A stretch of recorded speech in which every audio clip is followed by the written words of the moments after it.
Brushstrokes of Destiny. Olivia Matthews adjusted her simple black dress as she entered the grand ballroom of the Westfield Hotel. Crystal chandeliers cast golden light over the gathering elite of Somerset Valley, their jewels glittering as brightly as the champagne flutes in their hands. As the head curator at the modest Riverside Gallery, Olivia felt somewhat out of place among the city's wealthiest. But tonight wasn't about comfort zones. It was about the children. "Remember, just breathe," whispered Penelope, her best friend and the hospital's fundraising director. "Every penny we raise tonight helps another child." Olivia nodded, clutching her bidding paddle, number 42. "I'm only planning to bid on one piece anyway. The Montgomery watercolor. On your curator's salary?" Penelope raised an eyebrow. "I've been saving," Olivia replied with a determined smile. "Besides, it's for the pediatric wing. I can eat ramen for a few months." Across the room, partially hidden behind a marble column, stood Nathaniel Harrington. Unlike the other wealthy attendees who flaunted their status with designer labels and entourages, Nathaniel preferred observation over ostentation. His tailored suit was expensive but understated. His only accessory, a vintage watch inherited from his grandfather, a reminder of humbler beginnings before foundation tech had revolutionized renewable energy storage. "Mr. Harrington," his assistant Theodore approached discreetly. "Rare to see you at these events in person." Nathaniel's eyes never left the dark-haired woman in the simple dress examining the Montgomery watercolor with genuine appreciation, rather than investment calculation. "Do you know who she is?" he asked quietly. Theodore followed his gaze. "Olivia Matthews, curator at Riverside Gallery, known for her community art programs for underprivileged children. Highly respected in art circles, though not particularly well-connected in terms of wealth or influence. She's the one who organized the exhibition that featured local artists affected by the downtown redevelopment?" "The same. The exhibition that convinced your foundation to create the Artist Relocation Fund, though she doesn't know that was your doing. You specifically requested anonymity?" Nathaniel nodded, memories of following her career from afar washing over him. He'd attended 3 of her exhibitions incognito, captivated not just by her impeccable curation, but by the passionate way she spoke about art as a bridge between communities. Her gallery talks were devoid of pretension, accessible to everyone from school children to scholars. The auctioneer tapped his microphone, bringing the room to attention. "Ladies and gentlemen, welcome to the annual Healing Hearts charity auction. Tonight's proceeds will fund the new pediatric oncology wing at Somerset Valley Children's Hospital." Nathaniel watched as Olivia took a seat toward the back, her posture betraying both excitement and nervousness. Several items passed: a vacation package, sports memorabilia, a chef's private dinner, before the Montgomery watercolor appeared. "Next, a rare original watercolor by Elizabeth Montgomery, Children at Dawn. Bidding starts at $5,000. Olivia raised her paddle immediately, her expression resolute. "5,000 from paddle 42, the auctioneer nodded. "Do I hear 6? Nathaniel raised his paddle, number 17. "6,000 from paddle 17. Olivia bit her lip, then raised her paddle again. "7,000 from paddle 42. Nathaniel smiled slightly. "8,000, he called out, raising his paddle higher. For the next few minutes, the room's attention shifted to the unexpected bidding war between the unassuming woman and the mysterious man, partially hidden by the column. When the bid reached 15,000, clearly beyond Olivia's comfort zone, she hesitated, her knuckles white around her paddle. Still, she raised it once more. 16,000 from paddle 42. Nathaniel felt a surge of admiration for her determination. He raised his paddle again, pushing the price higher, watching her face grow more determined with each bid. Their eyes met across the room for the first time, and something electric passed between them. Challenge, curiosity, and something undefinable that made Nathaniel's carefully controlled heartbeat stutter. In that moment, he made a decision that would change both their lives forever. Silent auction, thunderous heart. $25,000 from paddle 17, the auctioneer announced, his voice tinged with excitement at the unexpected bidding war. Olivia's hand trembled slightly as she raised her paddle again. 26,000, she called, ignoring Penelope's wide-eyed stare. This was well beyond her carefully calculated limit, but something about the mysterious bidder across the room had awakened her competitive spirit. 27,000 from paddle 17. Their eyes locked across the crowded ballroom again. The stranger's expression remained unreadable, but Olivia detected the slightest hint of a smile playing at the corner of his mouth. Was he toying with her? $30,000, she declared boldly, causing a ripple of whispers throughout the audience. A collective gasp filled the room as paddle 17 rose again. $50,000, the mysterious man stated calmly. Olivia's heart sank. There was no way she could match that bid. It represented her entire annual salary. She reluctantly lowered her paddle, a mixture of disappointment and curiosity washing over her. 50,000 going once, twice, sold to paddle 17. As the auction continued with other items, Olivia slipped away to the terrace, needing fresh air and a moment to recover from her financial recklessness. The cool evening breeze helped clear her mind as she gazed at the twinkling city lights below. It's a beautiful night, a deep voice remarked behind her. Turning, Olivia found herself face to face with the man who had outbid her. Up close, he was less intimidating than she'd imagined. Tall, with kind eyes that crinkled slightly at the corners, suggesting he smiled often, though at the moment his expression was thoughtful.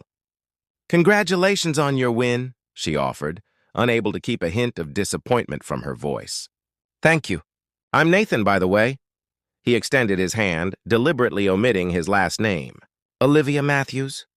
She accepted his handshake, noting the warmth of his palm against hers. "You must really love Montgomery's work." "Actually," he said, leaning against the balustrade, "I bid on it because I saw how much you wanted it." Olivia's eyebrows shot up. "That doesn't make any sense. You drove up the price specifically to prevent me from having it?" "Not at all." Nathan smiled, revealing a slight dimple in his left cheek. "I had a different idea. I'd like to donate it to your gallery, the Riverside, right?" Stunned, Olivia stared at him. "How did you know where I work?" "I've attended several of your exhibitions," he admitted. "Your community outreach programs are impressive. You're an art collector?"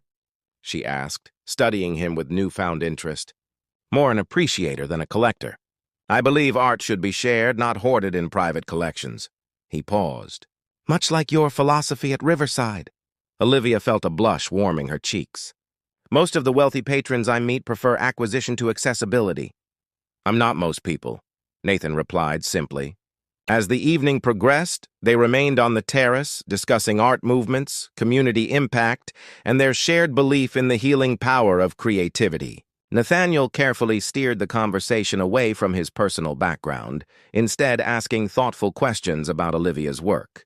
"The auction's winding down," Penelope interrupted, appearing at the doorway. "Oh, hello," she added, eyes widening as she recognized Nathan. "This is Nathan," Olivia introduced. "He's generously offered to donate the Montgomery to Riverside." Penelope's expression flickered with something Olivia couldn't quite read. "That's incredibly generous. I'm Penelope Warren, fundraising director at Somerset Valley Children's Hospital." "A pleasure," Nathan replied cordially. "Your work is vital." After Penelope departed with a meaningful glance at Olivia, they exchanged phone numbers with the promise to arrange the painting donation. "I should warn you," Olivia said. "Our gallery is quite modest compared to what you're probably used to." "Authenticity matters more than grandeur," Nathan replied, his eyes holding hers a moment longer than necessary. "I look forward to seeing it." 3 days later, Olivia was supervising a school group's tour when her assistant, Damon, interrupted. "There's someone here about a donation," he whispered. In the main gallery stood Nathan, Montgomery's watercolor carefully wrapped in his hands, observing a student's enthusiastic explanation of an abstract sculpture. "You came yourself," Olivia remarked, surprised. "Most donors send assistants." "I wanted to see where the painting would live," he replied, his eyes warm as they followed the excited children. "It seems I made the right choice." As she showed him around the modest gallery, Olivia found herself increasingly drawn to Nathan's unpretentious nature and genuine interest in the community programs. When he suggested continuing their conversation over coffee at the small cafe across the street, she readily agreed. Neither noticed the sleek black car waiting outside. nor Theodore's concerned expression as he watched his employer behaving more like the college professor he might have been than the billionaire industrialist the world knew him to be. Gallery of Secrets. The autumn sunshine streamed through the windows of Riverside Gallery as Olivia arranged the final pieces for the Art Without Borders exhibition. 6 weeks had passed since the charity auction, and in that time, Nathan had become a fixture in her life, appearing with lunch during her late work days, offering insightful suggestions for exhibition layouts, and once even rolling up his sleeves to help repaint the children's workshop space. "The Montgomery looks perfect there," Nathan commented, entering with 2 coffee cups. "The morning light catches the brushstrokes exactly right." Olivia accepted the coffee gratefully. "Thanks to you, it's become our most popular piece. Attendance is up 20%, thanks to your curation," he corrected. "The way you've paired it with those student pieces creates a wonderful dialogue between generations." This was what Olivia appreciated most about Nathan, his genuine respect for her professional expertise. Unlike other wealthy patrons who viewed their donations as licensed to dictate artistic decisions, he offered observations without imposing his views.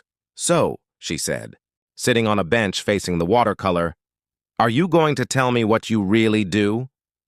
Nathan tensed slightly. "What do you mean?"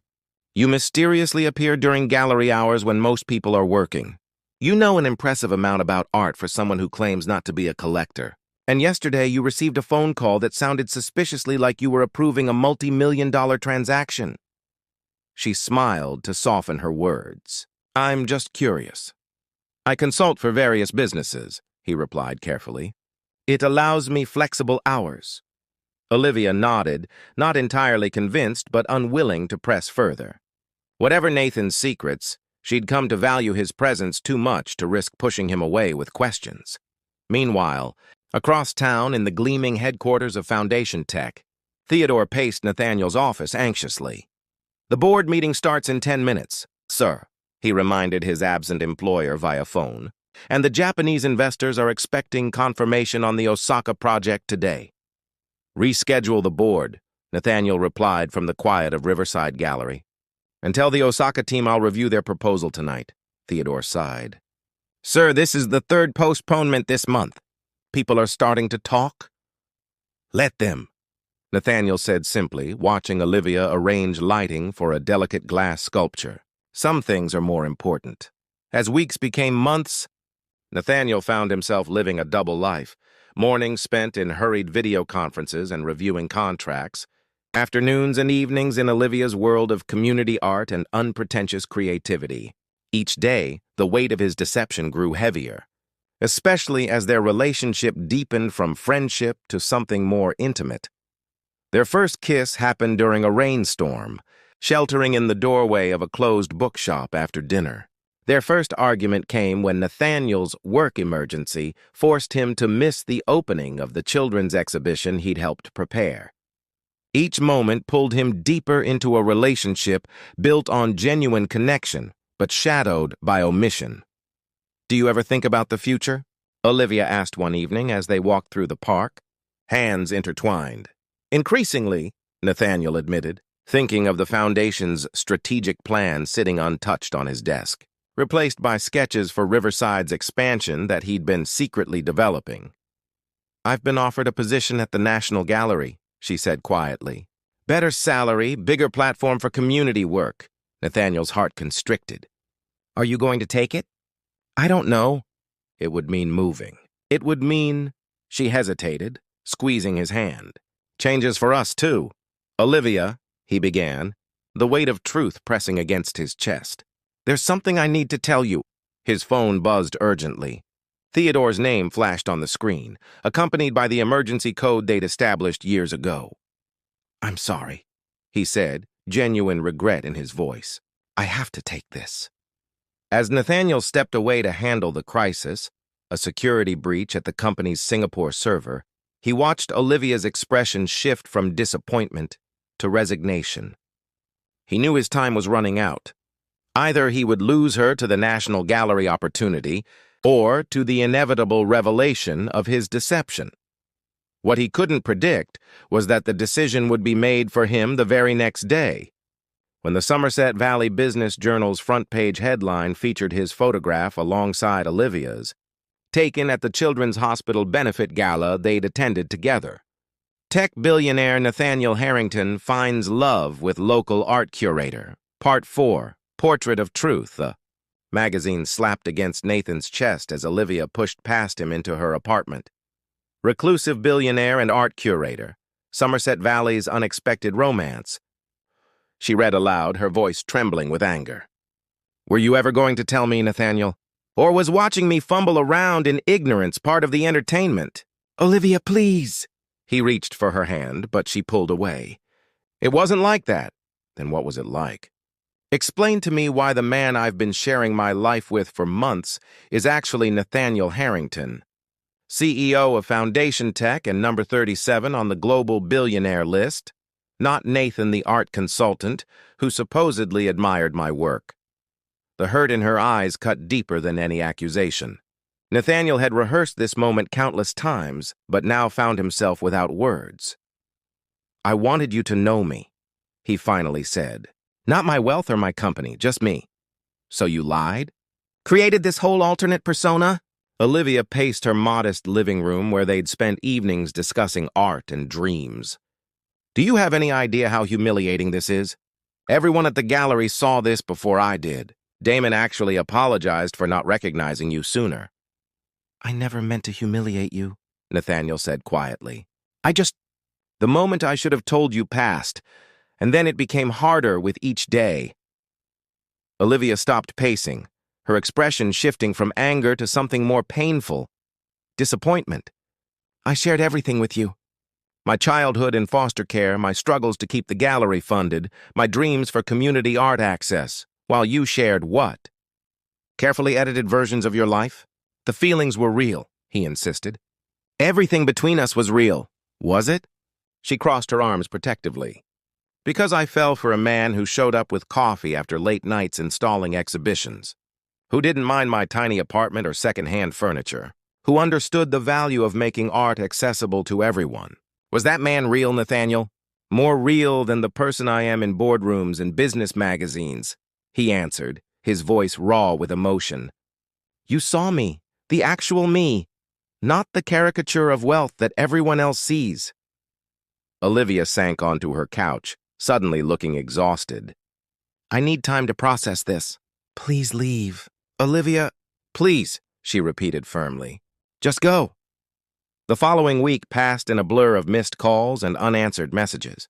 Nathaniel threw himself into work, finalizing the Osaka project and attending the board meetings he'd been postponing, but his heart wasn't in it. On the 8th day of silence, Theodore placed a newspaper on his desk. You might want to see this, sir. The arts section featured a small announcement. Riverside Gallery curator accepts national position. That evening, Nathaniel found himself standing outside Riverside after hours, watching Olivia through the windows as she methodically packed exhibition catalogs into boxes.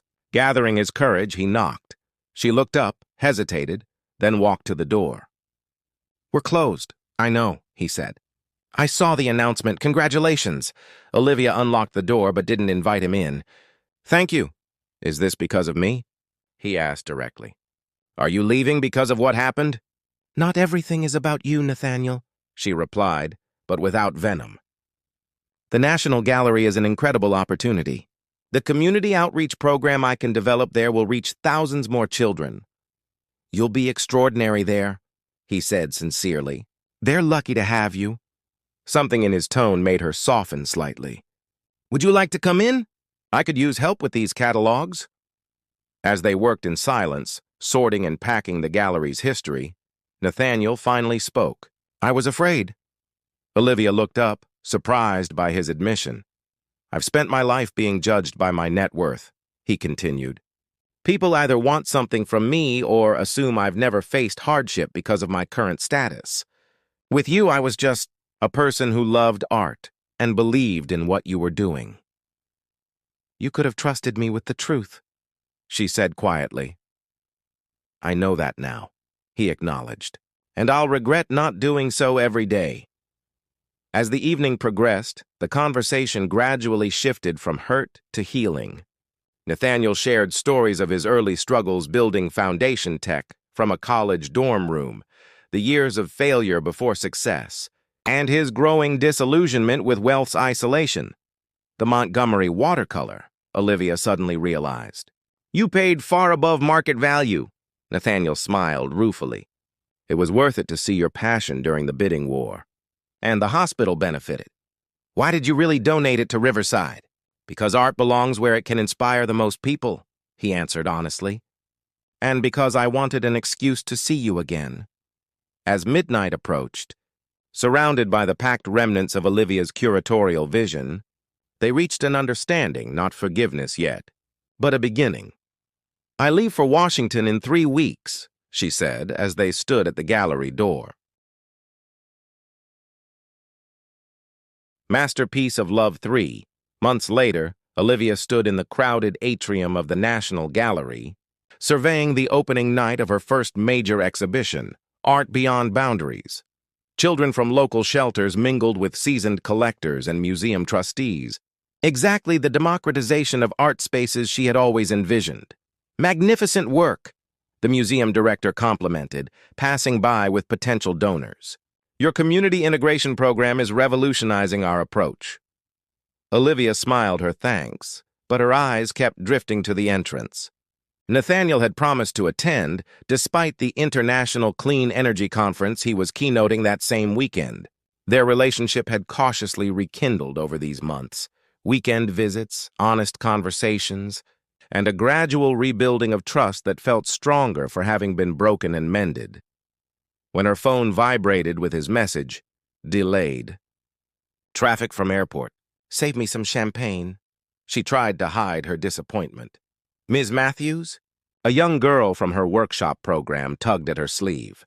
Can I show my mom the painting I helped with? Of course, Zoe, Olivia replied, grateful for the distraction.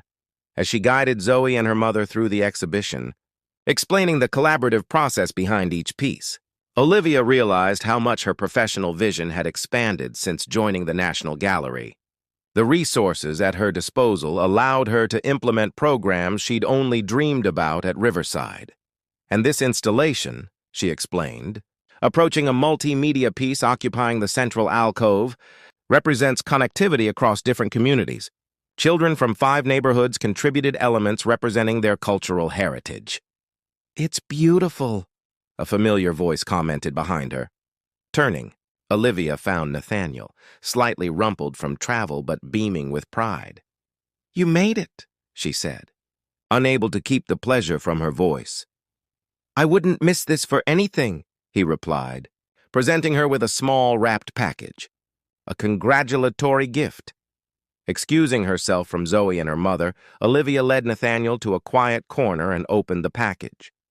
Inside lay a miniature recreation of Riverside Gallery, exquisitely detailed right down to the Montgomery watercolor visible through tiny windows. It's perfect, she whispered, touched by the sentiment. There's more, Nathaniel said, his expression turning serious.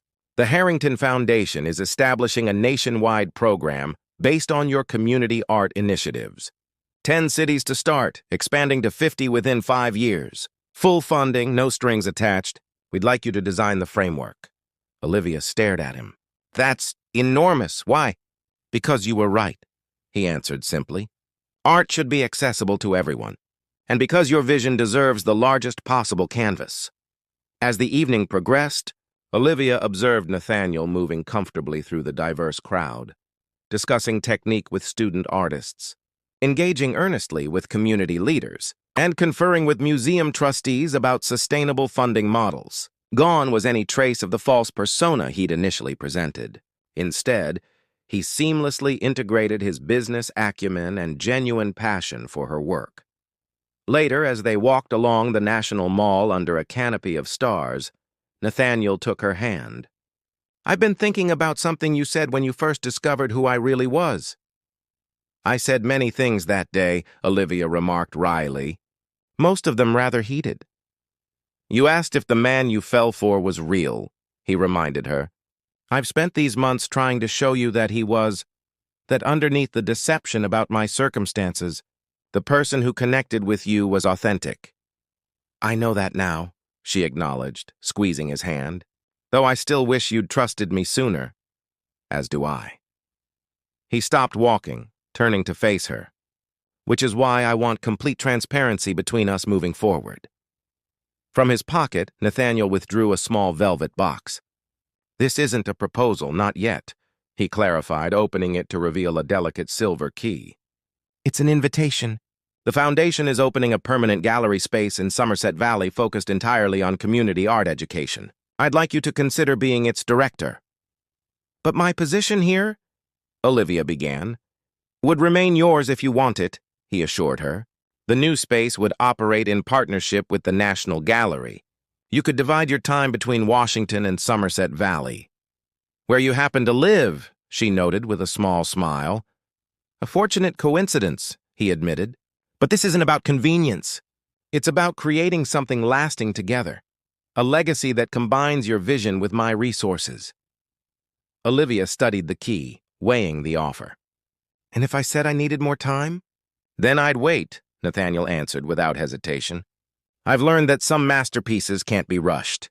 Standing beneath the moonlight, Olivia reflected on their journey, from the auction where a mysterious bidder caught her attention to this moment of possibility. What had begun as deception had transformed into something precious, a relationship built on shared values, mutual respect, and a love that transcended social boundaries. You know, she said thoughtfully, the Children's Hospital is hosting another auction next month. So I've heard, Nathaniel replied, unsure where she was leading. Perhaps this time, Olivia suggested, taking the key and closing her hand around it, we could bid together, as partners. Nathaniel's face broke into a radiant smile. I'd like nothing more.